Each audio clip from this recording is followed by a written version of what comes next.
নমস্কার, কেমন আছেন সকলে? আমি রিকি দে। আমার নতুন ইউটিউব চ্যানেল রিকার ঘর সংসারে আপনাদের সকলকে স্বাগত জানাচ্ছি। আমার দীর্ঘদিনের একটা ইচ্ছে ছিল যে একটা এরকম ব্লগ চ্যানেল তৈরি করার, কিন্তু বিভিন্ন কারণে কাজের চাপে হয়ে উঠছিল না। তো এতদিনের অপেক্ষা শেষে অবশেষে আমি একটি চ্যানেল তৈরি করতে পেরেছি। আমার এই নতুন ব্লগ চ্যানেলটিতে আমার রোজকার জীবনের টুকরো টুকরো বিষয় তো থাকছেই, তাছাড়াও আমার ভালো লাগা, আমার কিছু শখ রয়েছে, কিছু হাতের কাজ করার, সেগুলোও যেমন আমি তুলে ধরার চেষ্টা করব। এছাড়াও আপনারা যদি আমাকে সাজেস্ট করেন যে আপনারা আর কি বিষয়ের ওপর ব্লগ দেখতে চাইছেন, সেটা যদি আমার সাধ্যের মধ্যে হয় তাহলে অবশ্যই আমি সেগুলো নিয়ে কন্টেন্ট ক্রিয়েট করার চেষ্টা করব।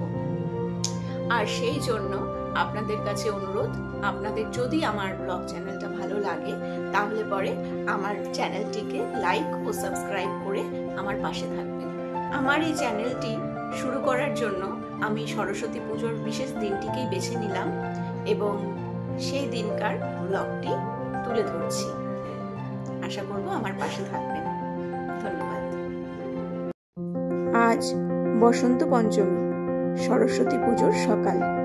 আজ খুব ভোর ভোর উঠে সবার প্রথমে স্নানটা সেরে নিয়েছি এবং তারপরেই ঠাকুরের পুজোর জোগাড় করা হয়েছে যেই জায়গাটাতে, সেখানে এসে প্রথম কাজ যেটা করেছি সেটা হলো গিয়ে আলপনা দিয়ে নেওয়া।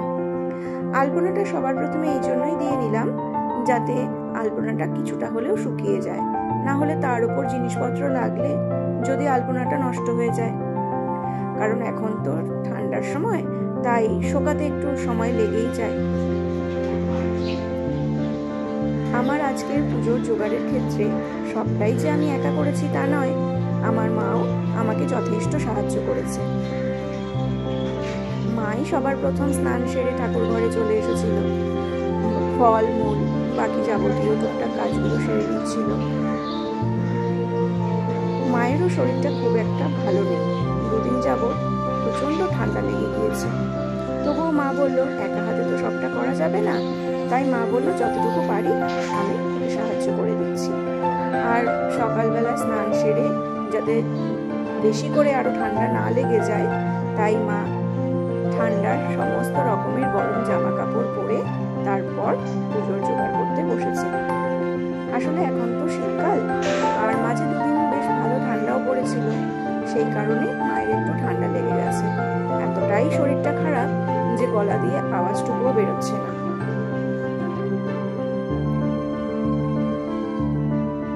যেহেতু সকাল সকাল পুজো, সেই কারণে আমি আমার বরের সাথে গিয়ে গতকালকে পুজোর যা যা কিছু প্রয়োজন সবটাই কিনে এনেছিলাম।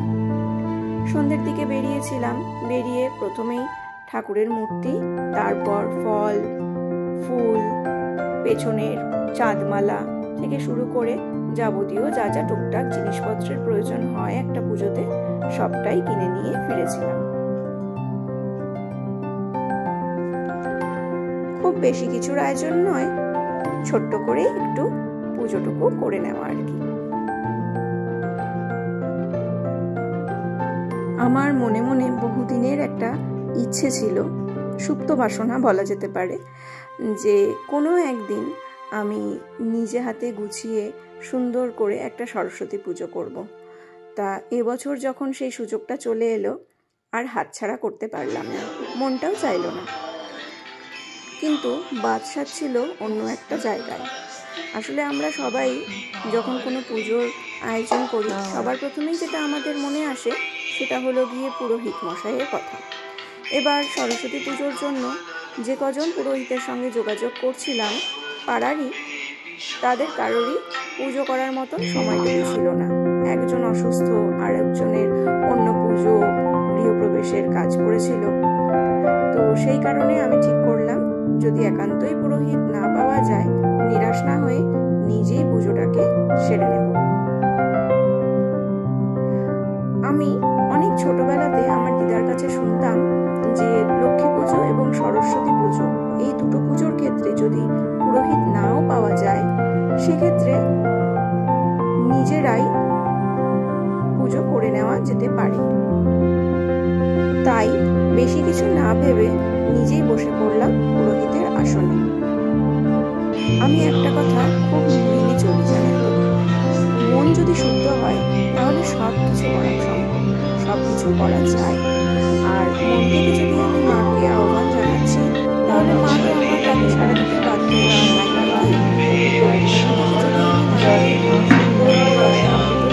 সাজিয়ে মায়ের সাথে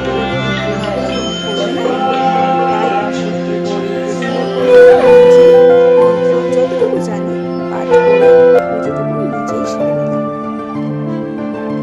আর মাকে মনে মনে বললাম যে আমার এই পুজোটুকু তুমি গ্রহণ করে নাও।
জানি না পুরোহিতের আসনে বসে পুরোহিতের দায়িত্বটা কতটা ভালোভাবে সম্পন্ন করতে পারলাম, তবে এটুকু বলবো যে পুজোটা খুব ভালোভাবে কাটলো।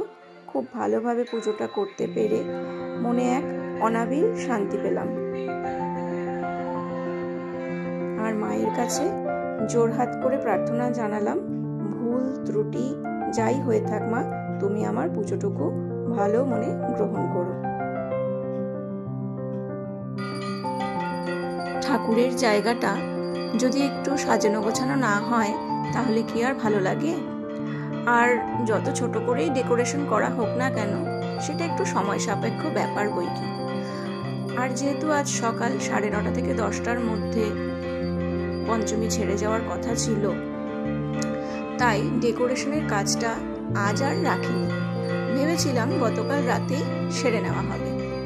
সেই অনুযায়ী গতকাল রাত প্রায় 3:30 পর্যন্ত আমরা ঠাকুরের জায়গাটা সাজিয়ে গুছিয়ে রেখেছিলাম। কিন্তু ওই আর কি, রাতে শুতে শুতেও দেরি হয়ে গিয়েছিল, আর সেই কারণে আমার বোনের সকালে একটু উঠতে দেরি হয়ে যায়। তাই আমাদের সকলের অঞ্জলি হয়ে যাওয়ার পরে ও যখন স্নান করে এলো, তখন আলাদা করে ওর জন্য আবার মন্ত্রোচ্চারণ করে ওকে দিয়ে অঞ্জলি দেওয়া হলো।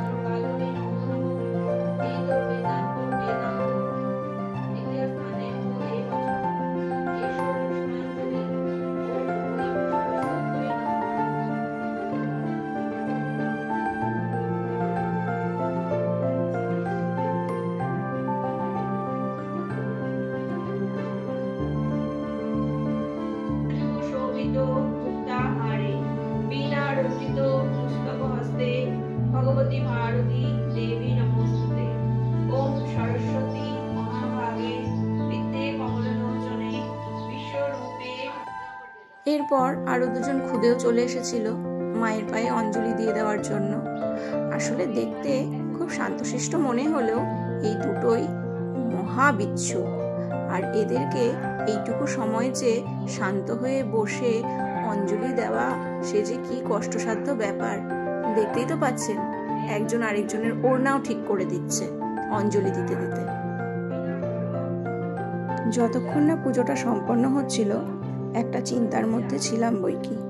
সারাক্ষণ শুধু মনে একটাই কথা ডাকছিল যে কোনোদিন এভাবে তো একা হাতে কোনো পুজোর আয়োজন করিনি, সবটা ঠিকঠাক মতন সম্পূর্ণ হবে তো। তবে পুজো শেষে আমার সেই সব ভাবনা উধাও হয়ে গিয়েছিল এক নিমেষেই। খুব ভালোভাবে কেটেছিল পূজা। বিকেলে কিছু বন্ধুকে আমার বাড়িতে ডেকেছিলাম, তারা চলে এসেছিল প্রসাদ নিতে।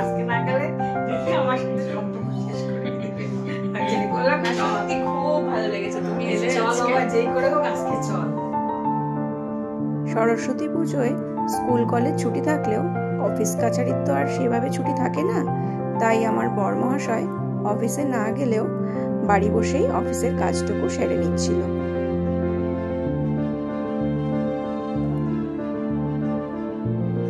আজকের দিনটা সব বন্ধুদের সাথে গল্প গুজব, আনন্দ, হাসি ঠাট্টা পুজোয় খুব ভালোভাবে কেটেছিল, খুব মজা হলো। এবার তাহলে সকলের সঙ্গে গল্পে আমিও একটু যোগদান করি। আবার আসবো পরের একটা ভিডিও নিয়ে। সবাই ভালো থাকবেন।